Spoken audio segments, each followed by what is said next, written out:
Back in 2009, Aaron Greenwald from Duke Performances approached me about making a performance piece based on the H. Lee Waters footage housed at the Rubenstein Library at Duke University.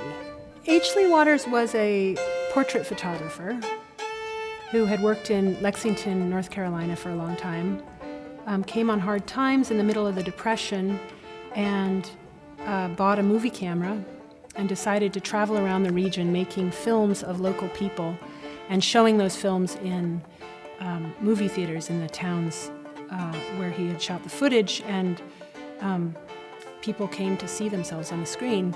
He took very careful notes about what worked and what didn't. Some of those things were making the footage go backwards and forwards and do these sort of fun tricks with the camera.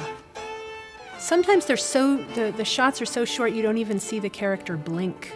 But there still is some kind of motion and life in them that you don't get in still photography. I think he loved what he did. I know he was very charming and full of life, and when he'd go from the upper story of his studio to the bottom story, he'd slide down the banister.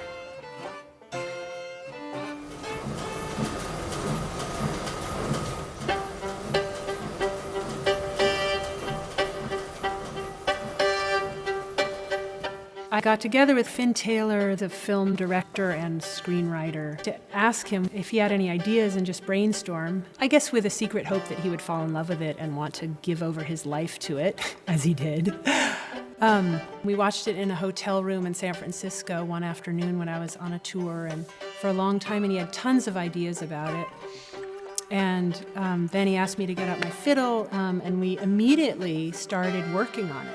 Most of the stuff I've done in my life, I'm either the leader or I'm the side person. And I had really wanted to do something collaborative and get into that dance. One of my first approaches was collecting ideas and doing a little bit of research about the time, about what might have been going through people's minds, about movies they might have seen, about show tunes, trying to get a sense for what it was like to live at that time.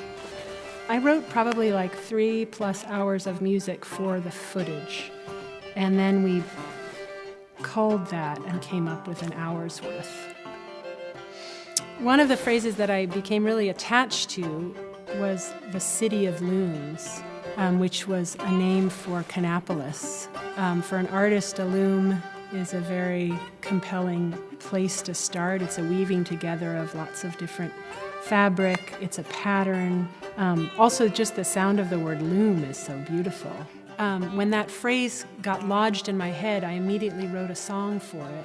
It goes, I'm going down to the city of looms, gonna meet my destination, gonna breed my family tree to someone with a southern sound. I'm going down to the city of looms, gonna bring my thread and needle, gonna lay my burden down on southern ground. You got those and I got these, I can share my cooties with who I please.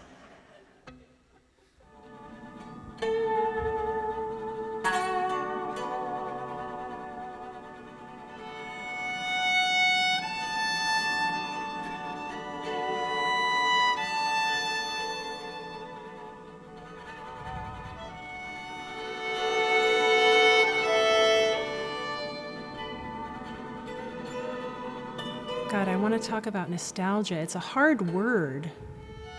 It's associated with a kind of over-sentimentalization of things. But really, it's a very intense feeling. It doesn't have to be a longing for something that is lost, necessarily. It can be just the feelings that are triggered by memory. In my conversations with a filmmaker, we talked a lot about it because I'm quite sensitive as an artist about not making things too sentimental. I wanted to present it to people so that it would trigger the audience's own feelings and not kind of tell them how to feel about it.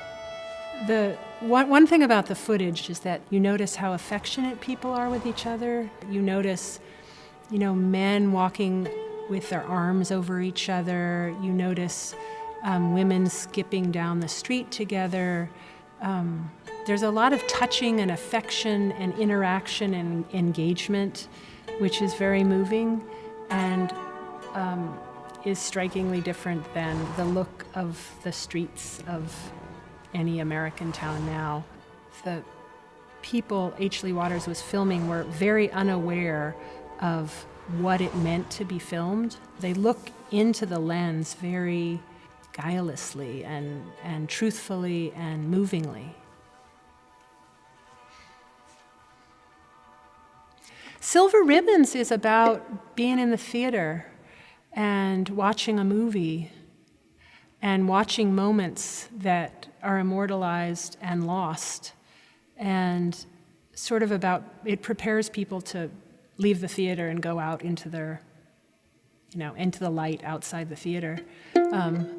It's dark in here, press your face against the window pane, close your eyes and dream of summertime while it's dark in here. It's darker still. Hear the whirring of the silver stream, in the shadows diving in between. It's darker still.